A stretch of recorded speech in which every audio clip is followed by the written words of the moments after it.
আসসালামু আলাইকুম। উত্তরা দিয়াবাড়িতে গরুর পাশাপাশি ছাগলের হাট বসেছে। প্রচুর পরিমাণে ছাগল আছে। আপনারা যারা এখানে ছাগল কিনতে আসবেন তাদের জন্য রয়েছে উত্তরা দিয়াবাড়ির সর্বশেষ মাথায় মেট্রো রেলের অপোজিটে প্রচুর পরিমাণে ছাগল উঠেছে। এখানে দেশি বিদেশি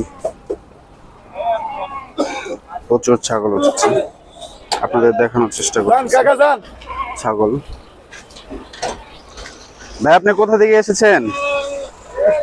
কুষ্টিয়া। কয়টা ছাগল নিয়ে আসছেন? 115।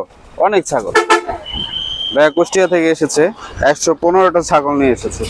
প্রচুর পরিমাণে ছাগল নিয়ে এসেছে ভাই।